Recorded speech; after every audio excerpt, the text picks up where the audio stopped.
Hi, my name is Tamar Daniel. I'm gonna read some things. Come along with me as we read some things. A Princess of Mars by Edgar Rice Burroughs. Chapter 14, A Duel to the Death. My first impulse was to tell her of my love. And then I thought of the helplessness of her position, wherein I alone could lighten the burdens of her captivity and protect her in my poor way against the thousands of hereditary enemies she must face upon our arrival at Thark. I could not chance causing her additional pain or sorrow by declaring a love which, in all probability, she did not return. Should I be so indiscreet, her position would be even more unbearable than now, and the thought that she might feel that I was taking advantage of her helplessness to influence her decision was the final argument which sealed my lips. "Why are you so quiet, Dejathoris?" I asked. "Possibly you would rather return to Sola in your quarters?" "No," she murmured. "I am happy here. I do not know why it is that I should always be happy and contented when you, John Carter, a stranger, are with me. Yet, at such times it seems that I am safe and that, with you, I shall soon return to my father's court, feel his strong arms about me and my mother's tears and kisses on my cheek." "Do people kiss on Barsoom? Do people kiss, then, upon Barsoom?" I asked, when she had explained the word she used in answer to my inquiry as to its meaning.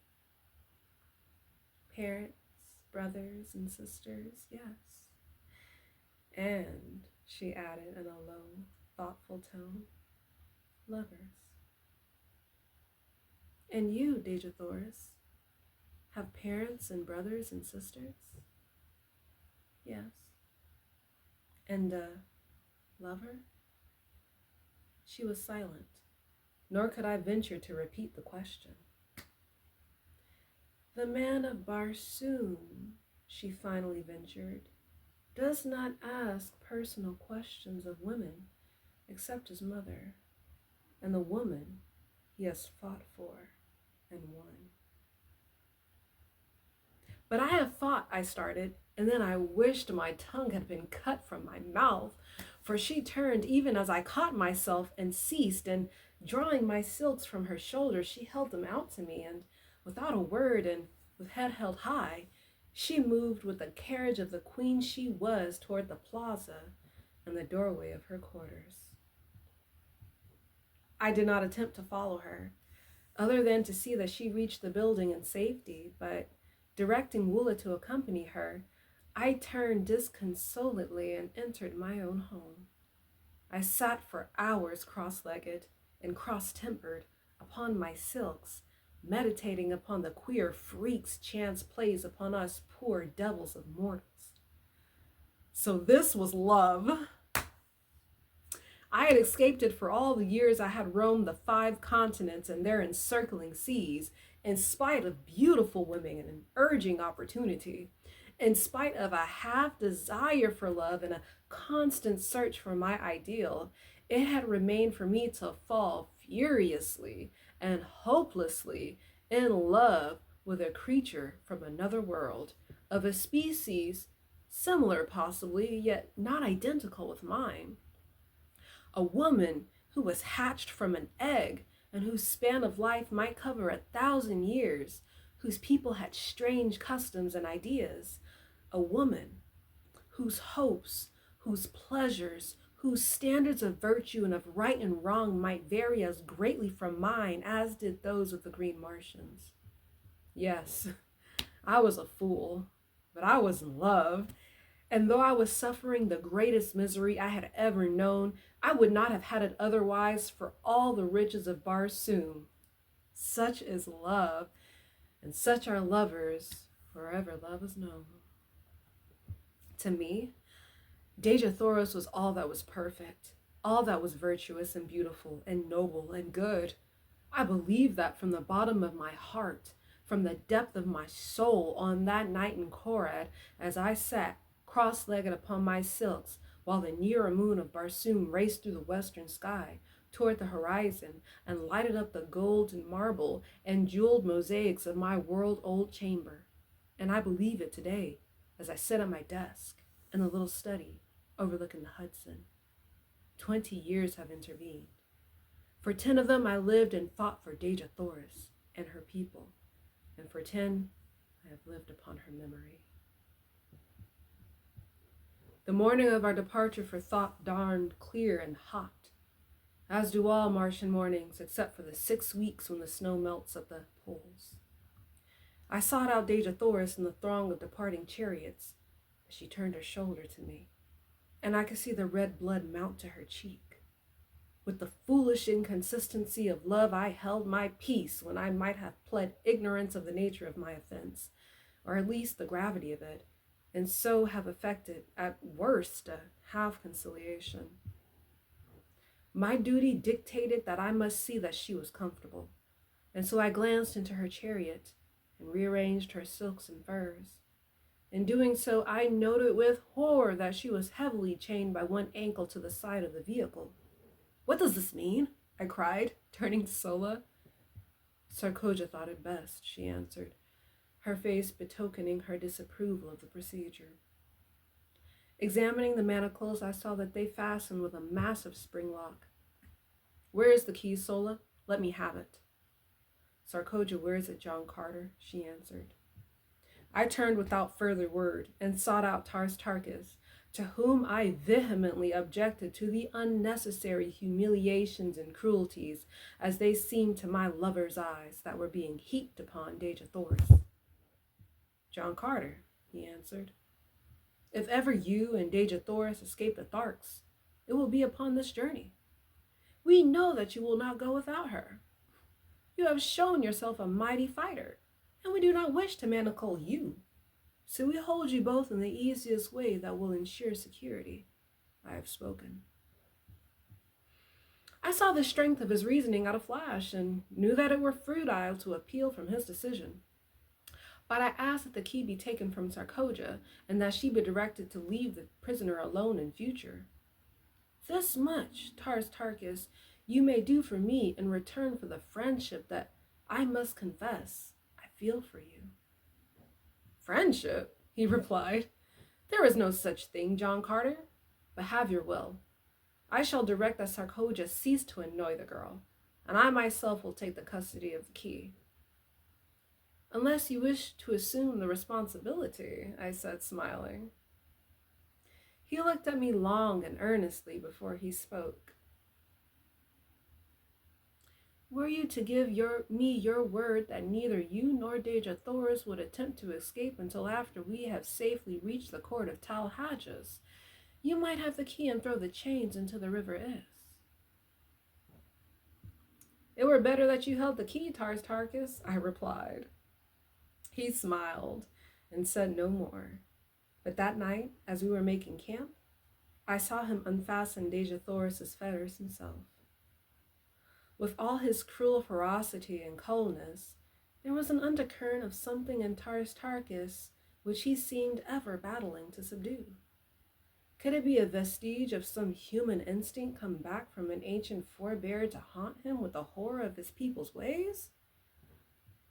As I was approaching Dejah Thoris's chariot, I passed Sarkoja, and the black, venomous look she accorded me was the sweetest balm I have felt for many hours. Lord, how she hated me!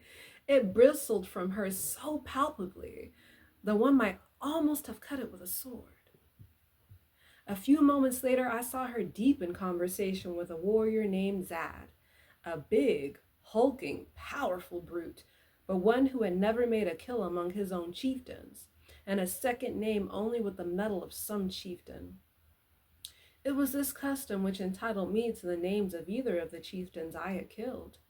In fact, Some of the warriors addressed me as Dotar Sojat, a combination of the surnames of the two warrior chieftains whose medals I had taken, or in other words, whom I had slain in fair fight.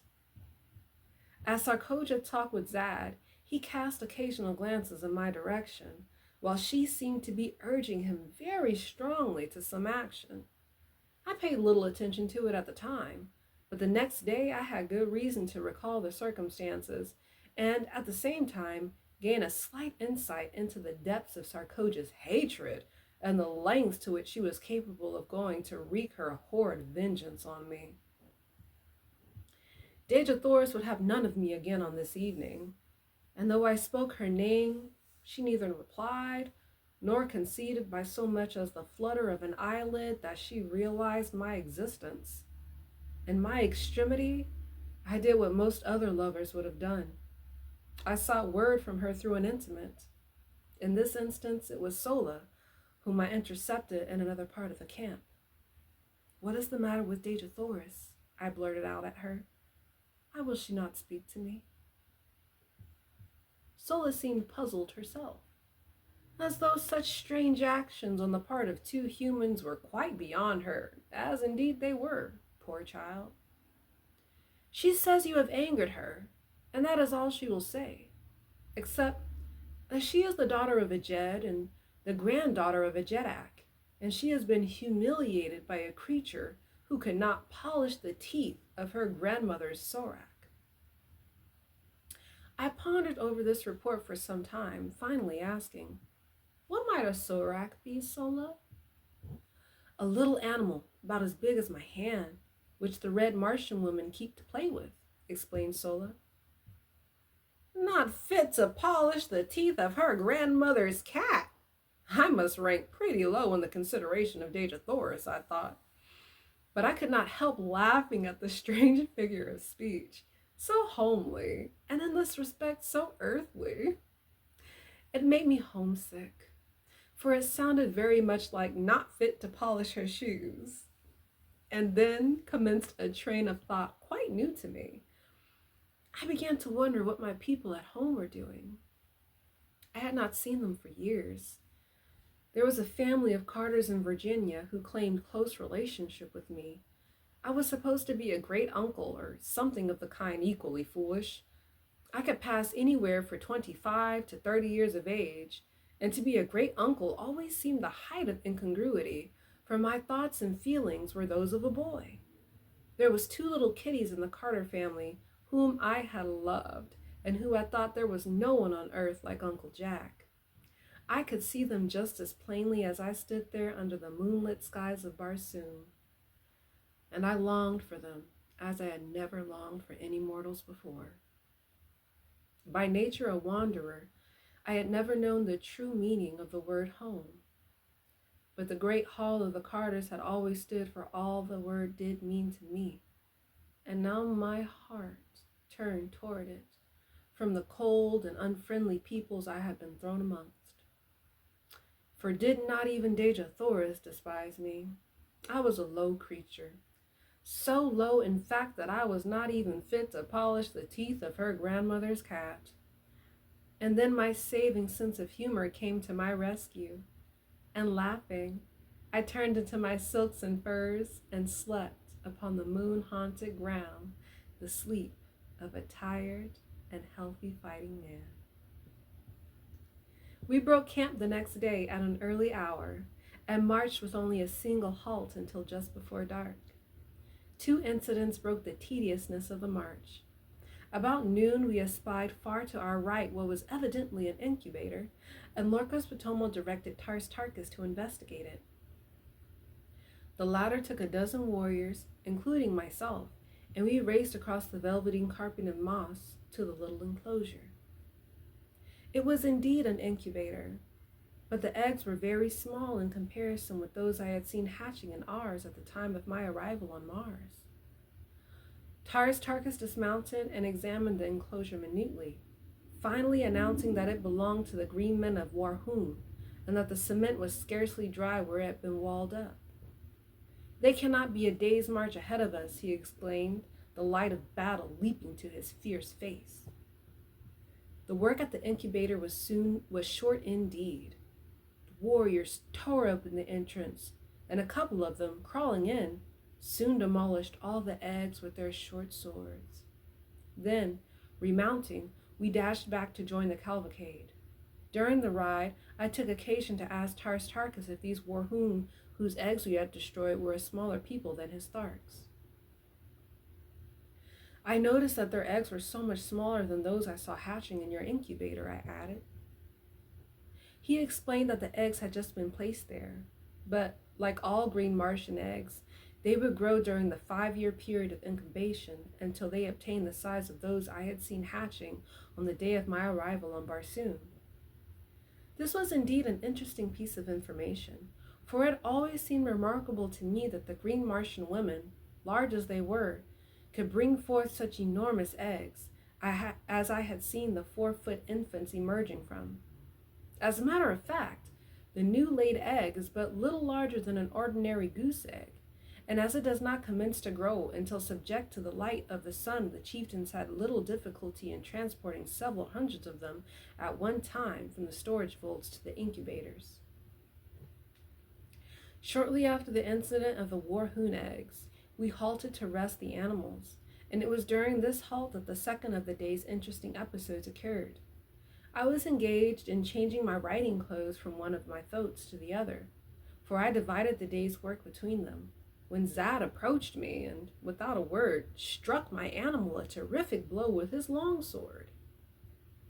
I did not need a manual of green Martian etiquette to know what reply to make, for, in fact, I was so wild with anger that I could scarcely refrain from drawing my pistol and shooting him down for the brute he was.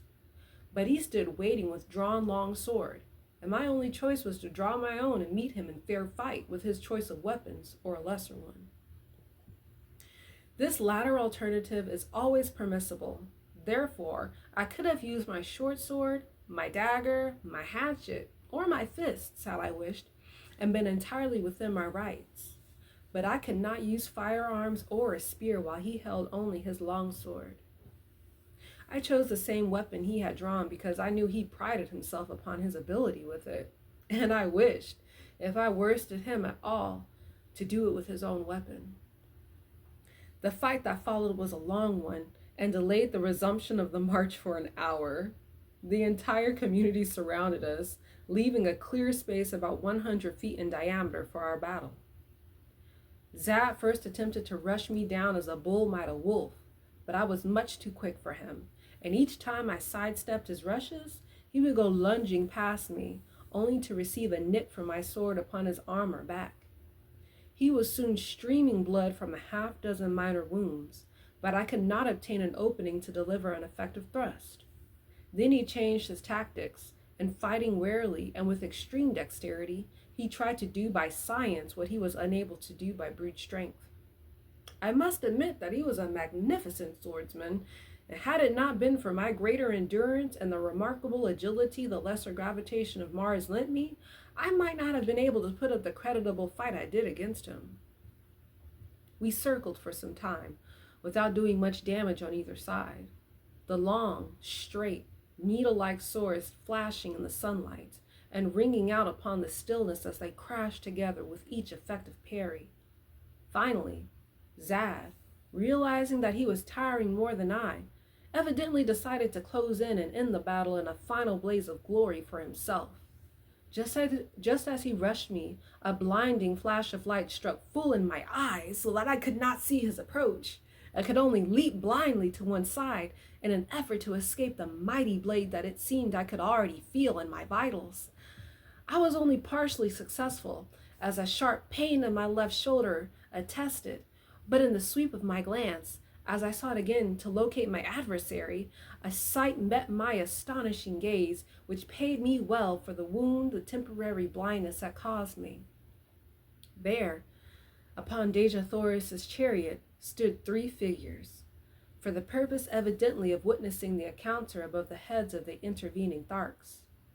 There were Dejah Thoris, Sola, and Sarkoja, and as my fleeting glance swept over them, a little tableau was presented which will stand graven in my memory to the day of my death. As I looked, Dejah Thoris turned upon Sarkoja with the fury of a young tigress and struck something from her upraised hand, something which flashed in the sunlight as it spun to the ground. Then I knew what had blinded me at that crucial moment of the fight, and how Sarkoja had found a way to kill me without herself delivering the final thrust. Another thing I saw too, which almost lost my life for me then and there, for it took my mind for the fraction of an instant entirely from my antagonist. For, as Dejah Thoris struck the tiny mirror from her hand, Sarkoja, her face livid with hatred and baffled rage, whipped out her dagger and aimed a terrific blow at Dejah Thoris. And then Sola, our dear and faithful Sola, sprang between them. The last I saw was the great knife descending upon her shielding breast. My enemy had recovered from his thrust, and making it extremely interesting for me. So I reluctantly gave my attention to the work in hand, but my mind was not upon the battle.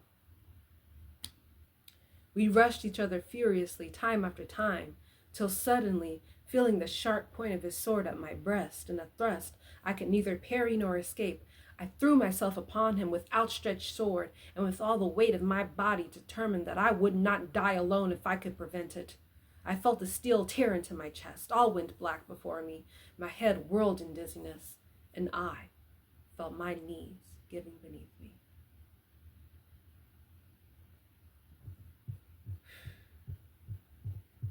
So ends chapter 14, A Duel to the Death. A Princess of Mars by Edgar Rice Burroughs. Chapter 14, A Duel to the Death. Chapter 14,